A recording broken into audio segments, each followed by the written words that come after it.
नमस्कार दोस्तों, आप सभी को हमारे यूट्यूब चैनल पे स्वागत है। आज हम मूवी के बारे में आपको इन्फॉर्मेशन देने वाले, उसका नाम है महानता।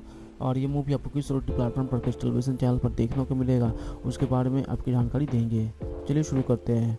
महानती अनुवाद महान अभिनेत्री 2018 की भारत तेलुगु भाषा की जीवनी पर आधारित ड्रामा फिल्म है जो अभिनेत्री सावित्री के जीवन पर आधारित है। यह नाग सिंह द्वारा लिखित और निर्देशित है और विजयंती मूवीज और सप्रा सिनेमा के तहत प्रियंका दत्त द्वारा निर्मित है। फिल्म में कृति सुरेश ने सावित्री की भूमिका निभाई है, जबकि दुलकर सलमान अपनी तेलुगु पहली फिल्म में सावित्री ने पति अमिनी इंस्पिरेशनल भूमिका निभाई है। फिल्म में समंथा अक्किनेनी और विजय देवरकोंडा के साथ साथ राजेंद्र प्रसाद, प्रकाश राज और भानुप्रिया भी है सहायक भूमिका में दिखाई देंगे।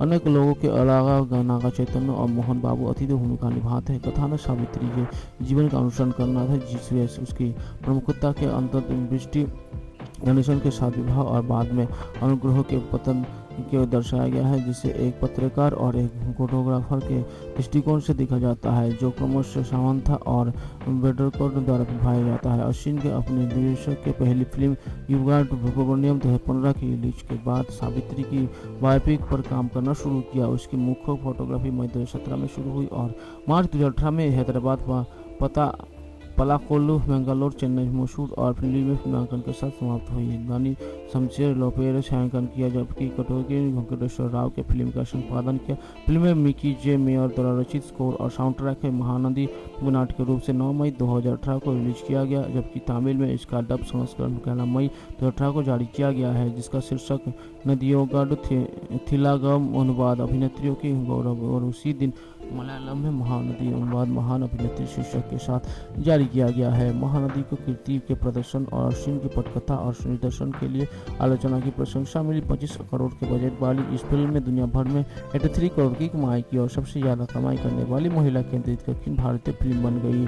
फिल्म 66 राष्ट्रीय फिल्म पुरस्कार में 3 पुरस्कार जीते, अर्थात तेलुगु में सर्वश्रेष्ठ फीचर फिल्म कीर्ति के लिए सर्वश्रेष्ठ अभिनेत्री और सर्वश्रेष्ठ विश्व डिजाइन फिल्म के दक्षिण और सर्वश्रेष्ठ फिल्म और तेलुगु श्रेणी में सर्वश्रेष्ठ अभिनेत्री सहित 4 फिल्म फेयर पुरस्कार भी जीते। महानदी को भारत के अंतर्राष्ट्रीय फिल्म महोत्सव, शंघाई अंतर्राष्ट्रीय फिल्म महोत्सव और मेलबोर्न के भारतीय फिल्म महोत्सव प्रदर्शित किया गया है। और 1980 के बेंगलोर में गुजरने जमाने के लोकप्रिय अभिनेत्री निशान कारा सावित्री के उनके बेटे ने विनोद पाया। वो अस्पताल में भर्ती है और वो 1 साल कोमा के में बिना रहे हैं। इस घटना पर मीडिया का ध्यान जाता है, लेकिन सावित्री का प्रारंभिक जीवन और ठिकाना जनता के लिए अज्ञात है। हकलाने वाले पत्रकार मधुरवाणी को और फोटोग्राफर विजय एंथोनी को उसका स्थिति के बारे में एक लेख लिखने के लिए नियुक्त किया गया है। मधुरवाणी को सावित्री द्वारा लिखाया गया एक पत्र मिलता है, जिसके वो अपने बेटे को शंकरिया नामक एक व्यक्ति के पास ले जाता है चाहते। हालांकि बाद में उन्हें उनके संपादक द्वारा संस्करण लिखने से राहत मिली। उनके मधुरवाणी ने उत्सुकतापूर्वक अपना शोध जारी रखा। वो चुपचाप सावित्री के घर में सोचती है कि घूमती है और अपनी चाची को उसके बचपन के बारे में बात करते हुए सुनती है। 1942 में विजयवाड़ा एक विधवा समुद्र और उनकी बेटी निशान कारा सावित्री समुद्र की बहन दुर्भागा और उनके पति के केवी अपने साथ लिया। चौधरी बाद में को बुद्धावूत निराई हुई। सावित्री को बड़ी होकर वो नर्तकी बनती है और सहेली के साथ नाटकी को अभिनय करने की चौधरी में मुनाफा कमाती है। सिनेमा की बढ़ती लोकप्रियता के कारण नाटकों के प्रदर्शन की संख्या कम हो गई और चौधरी के भाड़ नुकसान हुआ और सावित्री को प्रधान फिल्म उद्योग में शामिल करने की कोशिश करती है, लेकिन उसकी कम उम्र और तमिल बोलने का समर्थन उसकी संभावना को बाधा बनती है। हालांकि उसकी मुलाकात एक स्टूडियो कर्मचारी समसाई जैसी फिल्म से होती है, जो एक कास्टिंग डायरेक्टर के लिए उनकी तस्वीर लेता है। 1 साल बाद सावित्री को एक LB प्रसाद द्वारा प्रसिद्ध एक फिल्म के लिए गया है, लेकिन वो संपादन गलत बोलते थी और उसे बाहर निकाल दिया गया। हालांकि वो फिल्म पथेला भैरवी में एक गाने के लिए नित्य भूमिका निभाती है। उस फिल्म के उनका प्रदर्शन उन्हें प्रमुख भूमिका निभाने करता है। सावित्री का गणेशन के विपरीत एक भूमिका पेशकश की गई, जो एक अभिनेत्री है जो उसे तमिल भाषा सिखाता है। वे एक साथ सुपरस्टार के रूप में भी उभरे और सावित्री के वाहिद गणेशन से प्यार हो गया।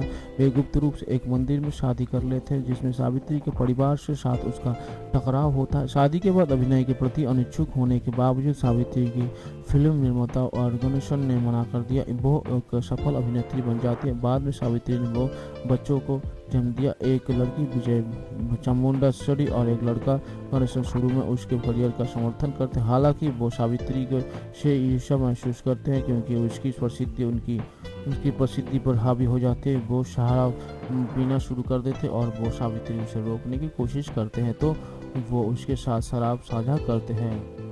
कुछ महीने बाद सावित्री पूरी तरह से महिला कलाकारों के चालक दल की फिल्म के निर्देशक और अभिनय करने का आग्रह किया। अपने फिल्म की रिलीज के दिन सावित्री ने गणेशन को अपनी गेस्ट हाउस में एक अन्य महिला के साथ पाया। ठग हुआ महसूस करते हुए सावित्री गुस्से से गणेशन से अलग हो जाती है। वो शराबी बन जाते और उसका वजन बढ़ जाती है, जिस बीच उसकी मां की मृत्यु हो जाती है और खराब वित्तीय निर्माण के कारण आयकर विभाग पर छापा मारा जाता है। रानी करता से है जो भ्रष्ट और आउदामी व्यक्तियों के खत्म करना चाहते हैं। यूनियन वेबसाइट बताता है गलत काम करने वाली एक सूची संकलित करता है। प्राचीन हिंदू ग्राहक गरुड़ पुराण के वर्णित दंडी का उपयोग करने के उन्हें मार देते हैं। गंभीर गुप्त रूप से अपनी पड़ोसी नंदिनी, जो एक मेडिकल छात्रा या एक महत्वाकांक्षी नाटक गायिका है जो प्यार करता है लेकिन अस्वीकृत के डर से कभी भी अपनी भावनाओं को व्यक्त नहीं करता है।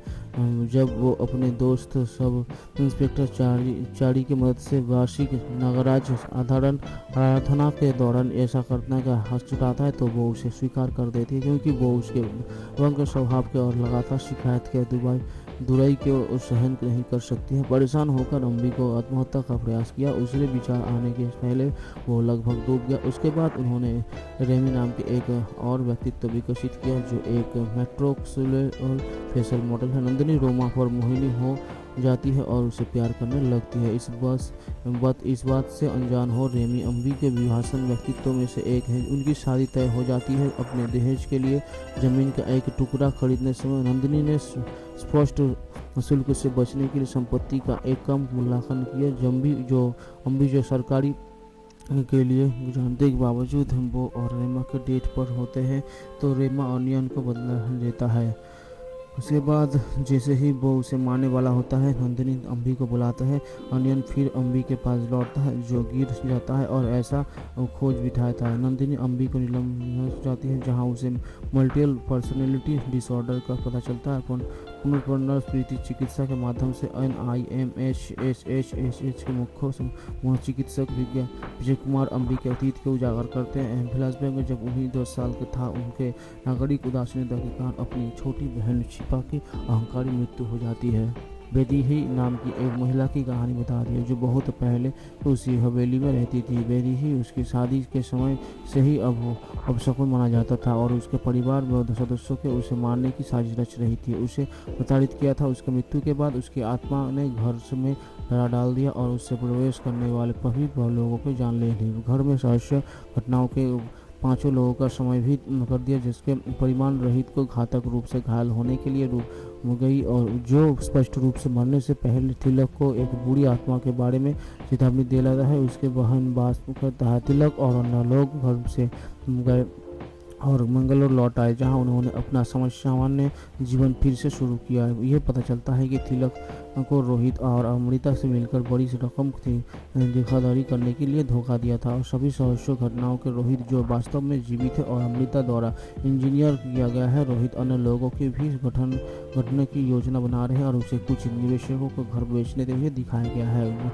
जब वो खरीदारी साध से छोटे को अंतिम रूप से देने के बाद बंगाल में जाते हैं तो घर में रहस्यमय घटनाओं से फिर से शुरू हो जाती है। वेदोही की मृत्यु हो सलाहकार पर और फिर विदेही की आत्मा के साथ और घर में फंसे जोड़े के साथ समाप्त होती है। तिलक एक अमीर लड़के के रूप में, देवराज अनिश बनमोस और अजय रोहित ठग के रूप में, अनुपमा सुंदर बंग डबिंग कलाकार के रूप में, विजय चंदू, श्रीनिवास प्रभु, पद्मा राव के ए Shridhar, AN Babu, Ravindra Roy, संगलस माधर, Rabindranath, Ravindra Shah, Jayasheela, MGR अपने फिल्मी करियर के शिखर पर है। निर्माता MCR ने प्रेमी स्केयों की दिखाने के बाद सरोजा देवी के निकल दिया और अपनी अगली फिल्म में उनके चरित्र के सभी निशान भी जला दिए क्योंकि परिपन का मानना है कि MGR की भगवान के रूप में उनकी लोकप्रिय धारणा बनाए रखने के लिए अविवाहित रहना चाहिए। और वो जय और उसके 16 साल की थी उनकी मां संध्या जो एक गुजरे जमाने की अभिनय थी। वो अभिनय के लिए प्रेरित था। जय की सावित्री के जंगल में ली और लेकिन उसकी उत्साहित रवैया अहंकार में ही प्रकट होता है। ये महसूस करने के बाद कि उसकी माँ चाहती थी कि वो करियर में सफल हो जाए, सेट पर आहत क्रू मेंबर के प्रति एमजीआर के सम्मान के आहत होकर जय के स्वरम रक्षक मनाया। फिल्म सफल रही फिल्म और बढ़ता है वीरप्पन के फिर से जय रोकने की कोशिश करता है और फिर भी ये जानकर आहत हुई कि जनता की नज़र में बहुत दूसरी महिला है क्योंकि एमजीआर ने उनकी से शादी की है। प्रभाजी डॉक्टर रॉबर्ट के रूप में, जयप्रकाश रवि के रूप में, अजय कुमार प्रप्पा के रूप में, लाल निम्या के रूप में, रणदीप नाम महेश माधव के रूप में, सुपारी कृष्ण मुरली, माघवन बंधुर स्टेशन के लिए चाय वाला लड़का नियुक्त किया गया। एसपी बसी कुमार जन विजय एसपी सुरेश के रूप में, श्री पृष्ठभूमि के लड़के के रूप में